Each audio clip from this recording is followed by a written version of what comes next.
नमस्कार, स्वागत है आपका विंध्य भारत में। मैं आपके साथ साक्षी गुप्ता। आइए बढ़ते हैं खबरों की ओर। रामचरितमानस के रचयिता गोस्वामी तुलसीदास जी भगवान राम के अनन्य भक्त थे। हिंदू धर्म ग्रंथों के अनुसार जब तुलसीदास जी का जन्म हुआ था तो वो रोए नहीं थे, बल्कि उनके मुंह से पहला शब्द राम निकला था। इसीलिए तुलसीदास जी को राम बोला भी कहा गया।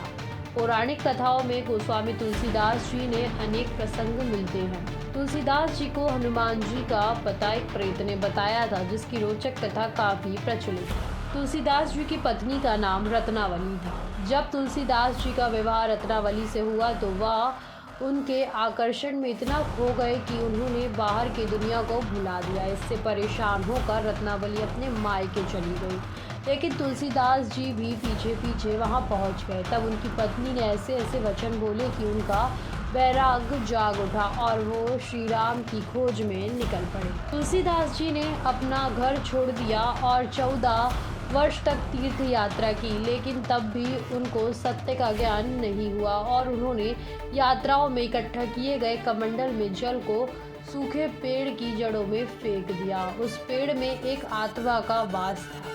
वह तुलसीदास जी से प्रसन्न हुई और कुछ मांगने को कहा। तब तुलसीदास जी ने राम दर्शन करने की इच्छा जताई। इस पर आत्मा ने तुलसीदास जी को कहा कि तुम हनुमान मंदिर जाओ, जिसे सुनने स्वयं हनुमान जी कोड़ी वेश में आते हैं। तुम उनके पैरों पर गिरकर मदद मांगना, वो तुम्हारी जरूर मदद करेंगे। तुलसीदास जी ने प्रेत के बताए अनुसार हनुमान जी की मंदिर में पहुंचकर रामायण का पाठ सुनने लगे। उन्होंने देखा कि एक कोड़ी रामायण कथा सुनने में मग्न है। तुलसीदास जी समझ गए कि वो और कोई नहीं हनुमान जी हैं। तुलसीदास जी उनके पैरों पर गिर गए और उनकी स्तुति करने लगी।